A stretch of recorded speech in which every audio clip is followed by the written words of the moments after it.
E vem conferir a crítica do filme Branca de Neve e o Caçador.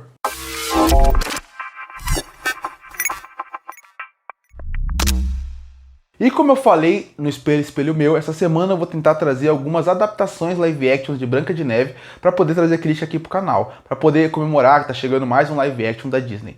Bom, Branca de Neve e o Caçador é um filme que lançou em 2012. Ele tinha um elenco com nomes fortes, como Kristen Stewart, Chris Hemsworth, Charlize Theron, Sam Klein, Ian McShane, todo elenco de peso.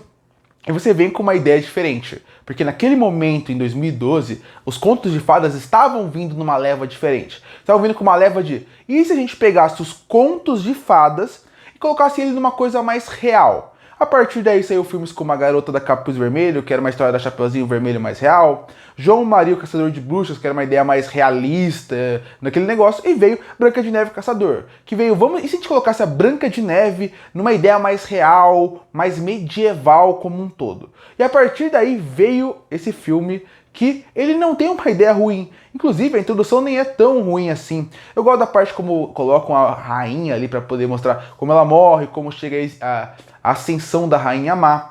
Eu acho que o filme tem bons momentos em parte técnica, quando você pensa que ele tem um valor de produção. A parte que tem as cabanas queimadas, você vê muito aquilo de efeitos práticos, você vê que tinha naquele lugar. O castelo, você vê muito daquela realidade ali. A floresta também. Isso é muito legal. Hoje em dia que a gente vê filmes que usam tanto CGI, que vira uma falsidade toda, aqui visualmente você consegue sentir que aquilo existe. Tanto que eu que estava assistindo o filme, reassistindo hoje em dia, pensei, esse filme tá bem bonito hoje em dia, em questão de CGI quando precisa, da floresta, do valor de produção que ele tem. Esse filme tem sim uma arte interessante, tem um valor de produção que vale a pena se destacar, algo que é pouco hoje em dia, inclusive até nas roupas. A parte das roupas também é muito boa. Eu ia falar, mas isso é muito básico. Não é básico, isso é criação de ambientação. Você precisa sentir aquele universo da Branca de Neve real. E no universo onde tem monstros, bichos, criatura da floresta, inclusive uma ótima referência pro filme Princesa Mononoke, como eles fizeram ali. Mas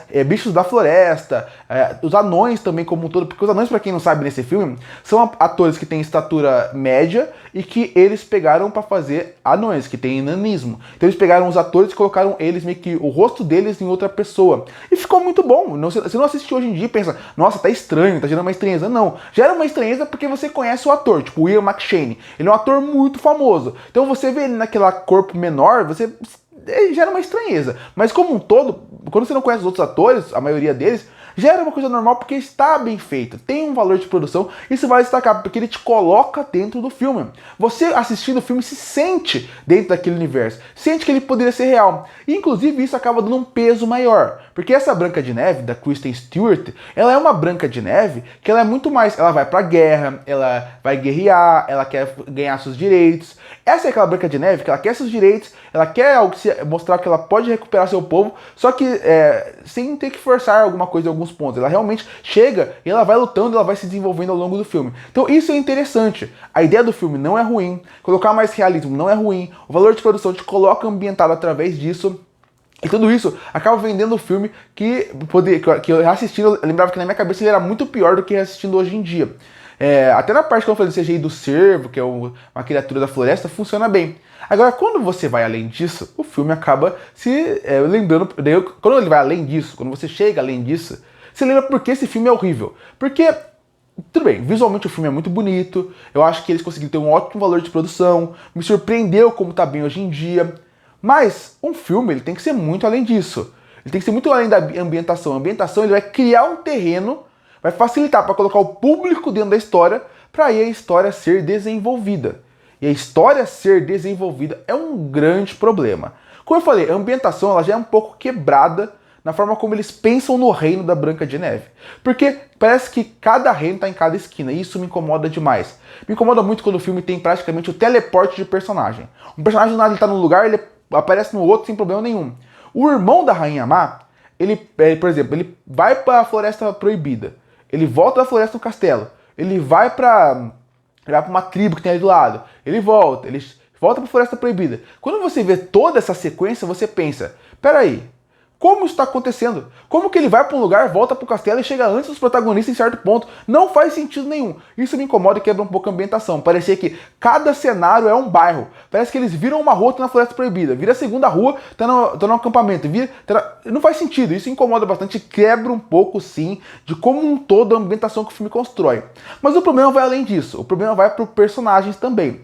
Eu não acho que os atores estão ruins. O Chris Hemsworth está começando a sua carreira e você vê que ele tem uma dificuldade. A Kristen Stewart estava acabando de vir de Crepúsculo. Ela estava no meio do Crepúsculo. Então você vê que ela também não é a atriz que ela é hoje em dia. Porque pra mim, pra quem não sabe, a Kristen Stewart pra mim é uma das grandes atrizes de hoje em dia. Ela evoluiu muito, ela tá uma excelente atriz. Mas aqui ela tá naquele momento de evolução. Então tem alguns momentos um pouco mais dramáticos que ela falta um pouco. O Sam Klein é um personagem que eu acho que ele não é carismático, porque o diretor não consegue trabalhar ele. E a Charlize Theron dá um show à parte. Ela cria camadas e ela consegue fazer com que a Rainha Má seja mais interessante do que ela é, por exemplo, na animação clássica da Disney. Mas aí estamos falando de Charlize Theron, que é uma atriz sensacional. Ela consegue dar camadas para personagem.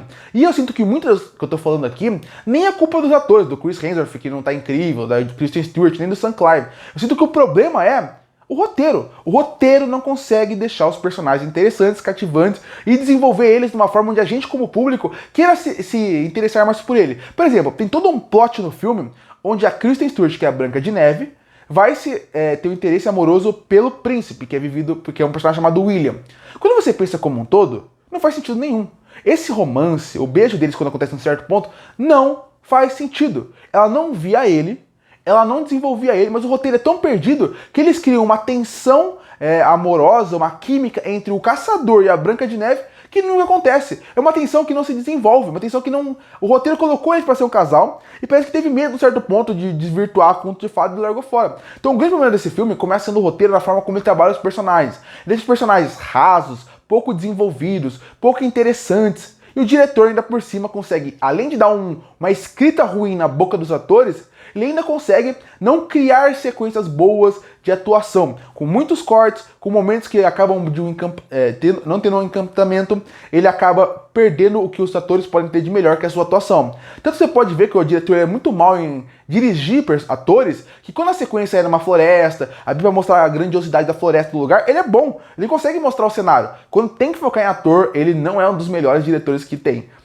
Isso acaba incomodando, e perdendo um potencial gigantesco, porque o cenário tá lá, a ambientação tá lá, visualmente o filme tem um figurino fantástico, bons atores como Charlize Theron, que é excelente, e mal desenvolvidos.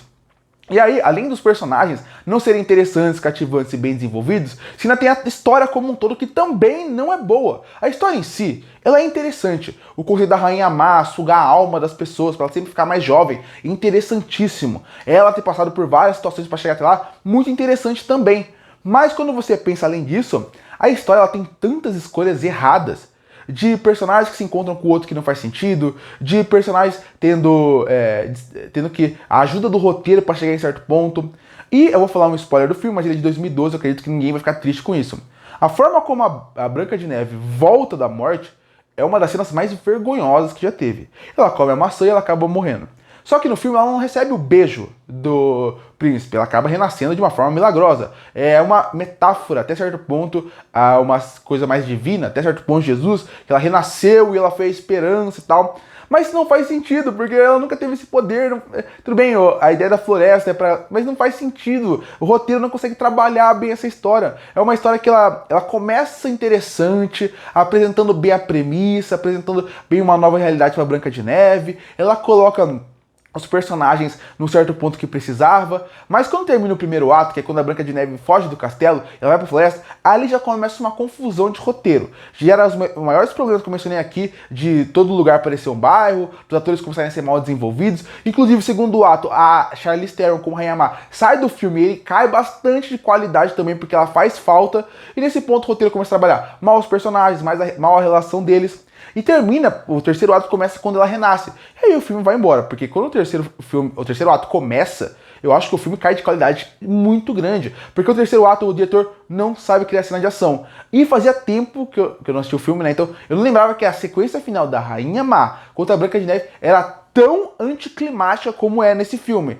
É mal feito, é mal dirigido. A guerra que ele promete nunca aparece, nunca tem o impacto que deveria ter. Eles prometem uma guerra. No fim, é um filme muito ruim. Ele tem um potencial, ele mostra esse potencial, mas ele poderia ser muito mais do que ele foi. Ele tem algumas coisas boas, é inegável, mas eu não consigo gostar dele de maneira nenhuma. Concluindo, Branca de Neve e Caçador tem bons atores que estão mal utilizados. Tem um universo muito rico que é mal utilizado. Tem um roteiro que é fraquíssimo na forma como desenvolve seus personagens e a história. E no fim, Branca de Neve e Caçador, a maior dúvida é como ela teve uma continuação chamada O Caçador e a Rainha de Gelo. E por isso que eu fecho o filme Branca de Neve e Caçador com uma nota 3,5 de 10. Curte ou fortalecer o canal, se inscreve para não perder os próximos vídeos. Ei, o que acha do filme Branca de Neve e Caçador? Você gosta ou não? Comenta aqui embaixo. Eu volto no próximo vídeo.